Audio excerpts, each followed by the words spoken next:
Man, I look rough. COVID has not been good for me. I've been working from home for the last year or so, um, and I just have not even tried like a lot of people. I look pretty rough. I understand, so bear with me though. Um, yeah, it's been about 2 years since I uploaded, and I really just wanted to kind of give an update of what happened with the whole project and what the future of the channel might hold, and just sit here and have a quick little conversation. I'll try not to be too long winded with this. My allergies have been killing me though, so I probably don't have a lot of time. And also, if I look tired, it's because I am. It's about 11 o'clock at night, and I've been working on school and whatnot. It's just I'm tired. So anyway, the R3. The R3's gone. I sold it. Yeah. Um, Most of y'all probably figured that out by now. But I sold the R3 because if I looked at what it was going to cost to actually rebuild it, wasn't worth it to me. So I just said, you know what? I basically gave it away. There was a younger guy that came and picked it up, him and his dad. They rebuilt it, did a good job with it, looked great. And I think his girlfriend or wife got pregnant, and he was like, that's got to go. And he sold it. But out there somewhere is the R3 still on the road. At least I'm hoping. Um, so not a terrible ending to that bike. It's out there making somebody else really happy right now, I hope. And that's pretty much all there is to say about the R3. Um, I kind of stopped uploading mostly because of mental health issues. I got into a bad headspace for a little while.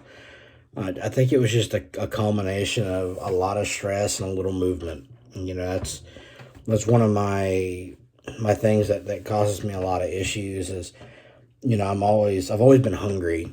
I've come from basically nothing. I mean, my existence growing up was having the cops at the house every day. My neither of my parents ever made a ton of money. Growing up, you don't really pay much attention to that stuff until you get older, and you're like, damn, man, we struggled sometimes. And you realize that not everybody goes through those things. And but yeah, I was just hanging out, man, and just not in a good headspace. I wanted to just kind of move on from the bike for a while and kind of get myself organized because school was giving me a hard time, work was giving me a hard time. I didn't really have any friends around, um, you know, and contrary to popular belief, there's not a lot of people that fuck with me.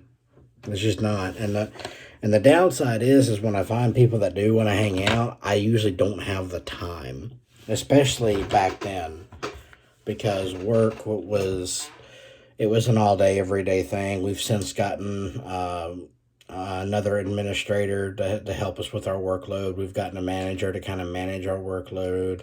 We've gotten a security guy, so I don't have to do all the security work at work either. So my workload has lightened up a little bit, and it has not been a minute too soon. So now I'm back in school. I took some time off of school to just kind of decompress because, and initially the YouTube channel was about the passion. It was about, just having fun, tinkering with the bikes, doing what I want. And then during the second rebuild and, with all of my social media, it became something that I never wanted it to be. And it became a numbers game.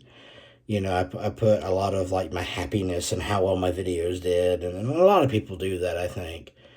And it was very discouraging for me. And even on YouTube and not really so much YouTube, but like Instagram and some of these other social media platforms, I see all these other people out there just winning and getting things done. And I was just stuck in a rut.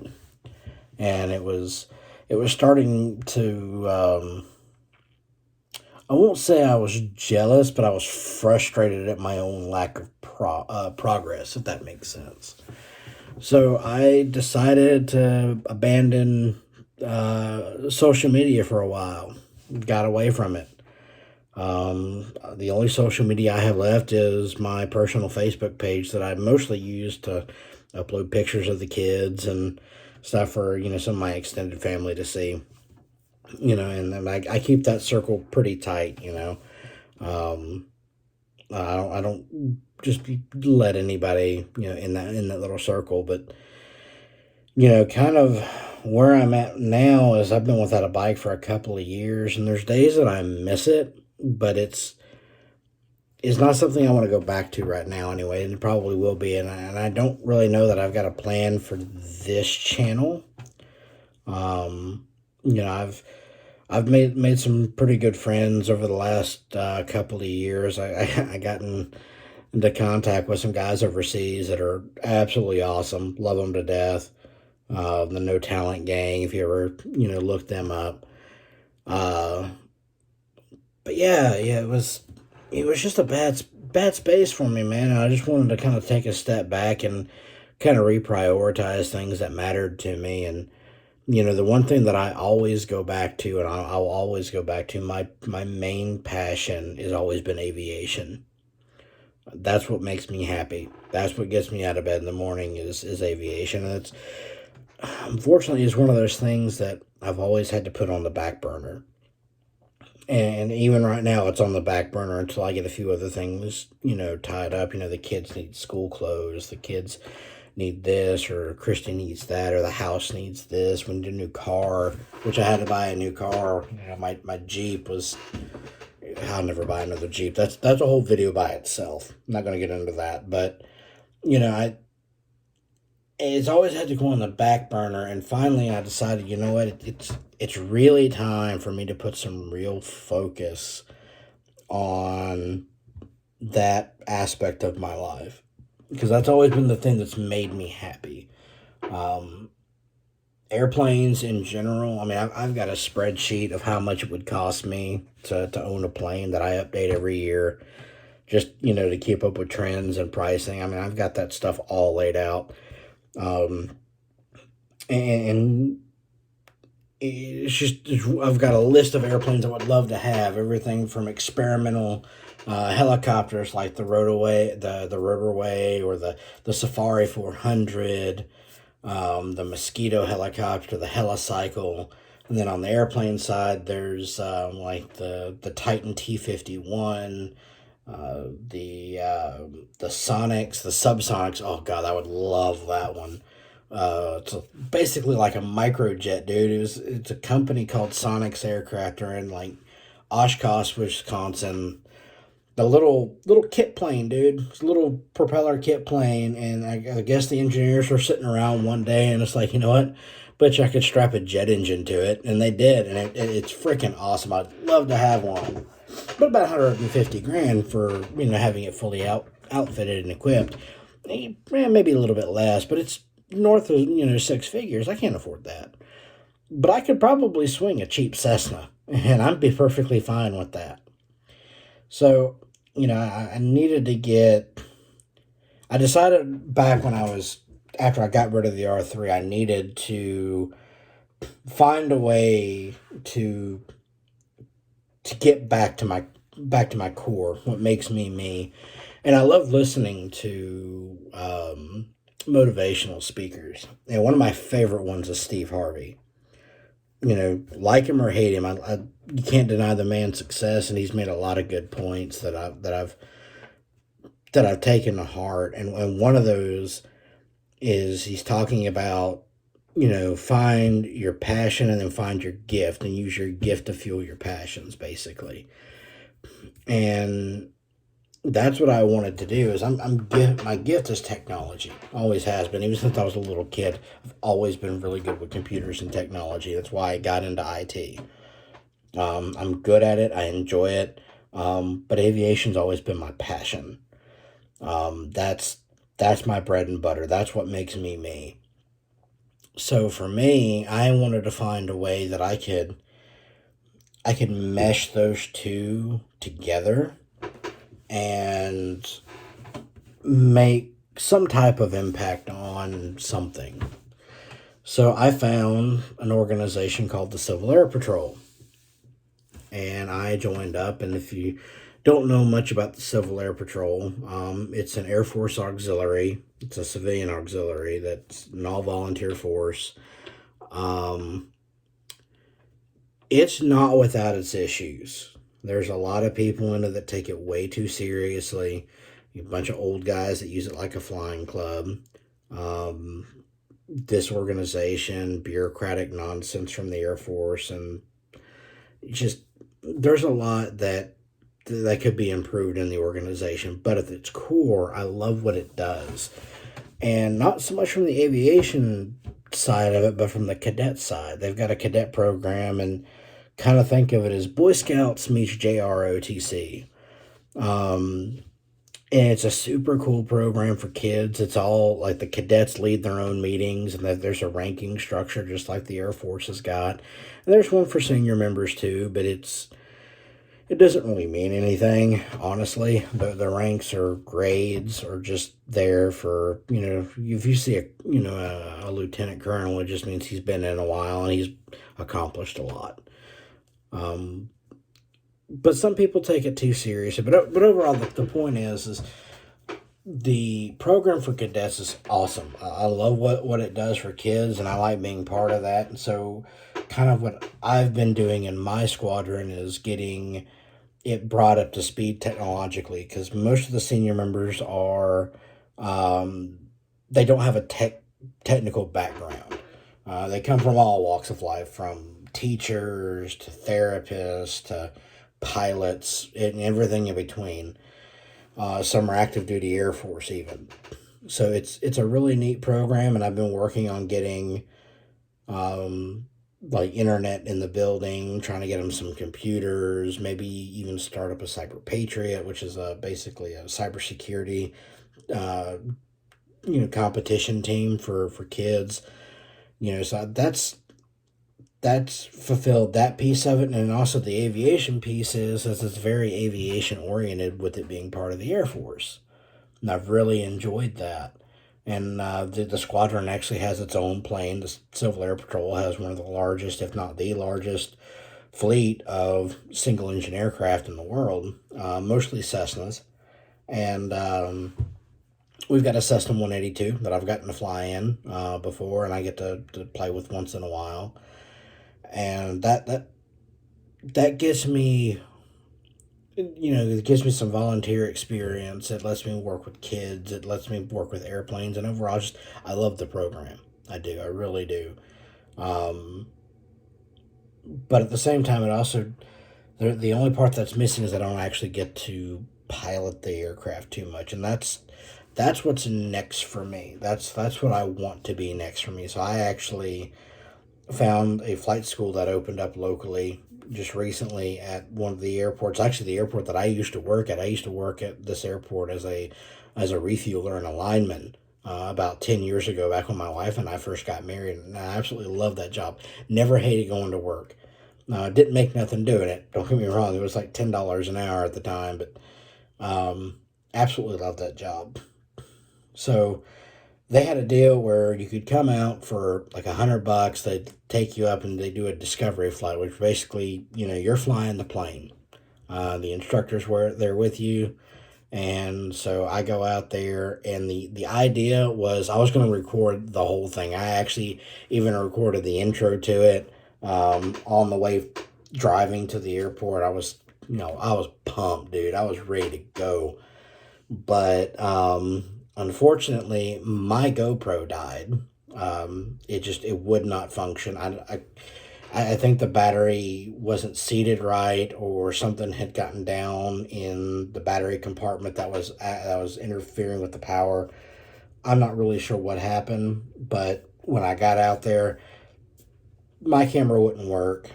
The mount for the flight instructor's camera was in another plane that was out on a flight, and he couldn't find the audio cord for it to actually plug in to record the intercom and ATC traffic so we could actually talk. So I was just going to record what I could with my GoPro. Wouldn't work. But I'm like, you know what? Let's just go fly. Nothing else. I just want to go fly. It had been like 10 years since I had actually, been at the controls. And it was so awesome. I loved it so much, dude. I cannot express how freaking awesome it was for me. I got to fly a Diamond DA-40, which is a four-seat Diamond aircraft, single engine plane, center stick, um, and it was a constant speed prop. And I've never flown one of those before, so that was kind of interesting. At least not where I piloted it anyway. But we took off. And ground handling was a little difficult for me because of the way the diamonds handle on the ground. There, because you drive those with your feet. If you don't know, like you actually drive the plane on the ground with your feet, kind of like the rudder pedals. So I was having trouble with that, but we got taken off and we did a couple of landings and. Dude, the first two landings, I greased them, dude. I did. It was freaking awesome. I was in my happy place. It wasn't even nice outside. It was windy as shit, and it was also lots of turbulence. It was overcast. It had been raining. I think it was sleeting at one point, and it didn't matter what the weather was to me. Didn't make it shit. Did not give a damn, dude. I was in my happy place, and we came back to the airport we took off from because we had flown down south to another airport, and I tried to do some touch and goes, but the way that this airport's aligned, the basically you always have a crosswind. The wind's coming sideways. It was like 30 knot crosswinds. It was quite a bit of wind. And I fought the plane all the way down, and I fucked the last two landings I did, but. I had so much fun that I literally went out that day and bought another GoPro. Because at some point I'm going back and I want to make damn sure that I've got audio and video footage of this. So that's kind of where I want to take my channel. I'd love to do an aviation channel. I don't even care if anybody watches it. It doesn't really matter to me. Because I love sharing my excitement for aviation with other people. And one of the coolest things that I at some point in my career want to do, and this kind of all ties it back to Civil Air Patrol, is Civil Air Patrol for cadets actually. Every cadet gets what they call 5O flights or orientation flights, where a certified flight instructor, I believe this has to be a certified flight instructor, takes the cadets up in a Civil Air Patrol plane and lets them fly the plane. It's like a discovery flight for them that they don't even have to pay for. These are 5 free flights just for them. And I want to be able to do that. I want to be able to share that with other people. Because that's the one thing that really gets me excited still is being able to share aviation with people and being able to just be in that environment. I love so much that industry and the people that fly and their passion behind things. And I want to be able to share that with people. So my goal for this year is to get to a position where I can afford to fly. I'm actually going to be putting in for a scholarship. Don't know if I'll get it for that. But my ballpark estimate is somewhere between $1,000 and $1,200 a month is what I'm going to need to really put some time and effort into aviation. It's not a cheap hobby. It is really not. But it to me, it's worth every penny. It's just a matter, as like I said earlier, my family comes first. As long as they're taken care of, I don't mind spending the money. But if they're, I can't let them suffer for it. I can't let them do without. But yeah, that's kind of where I want this channel to go. And if that comes to fruition, then I will probably rebrand everything. I've already got an idea for a name. I've already got an idea for a logo. Like I said, most of this probably doesn't matter. Doubt too many people even watch this. But this is mostly for me and kind of bringing the R3 and the Moto Auto chapter to a close. Because if I do get a bike, it won't be a main thing on the channel anymore. Not if I can move to aviation. And really, every time I look at a bike, I think that's money I could put toward airplane stuff. So, yeah, if you've stuck around this long, awesome. Love you guys. And maybe I probably will reactivate my Instagram if I can, forgive the pun, get this off the ground. But yeah, we'll see what happens. But yeah, if you have any questions, leave them in the comments. And I'll see y'all next time. Hopefully, it won't be 2 years.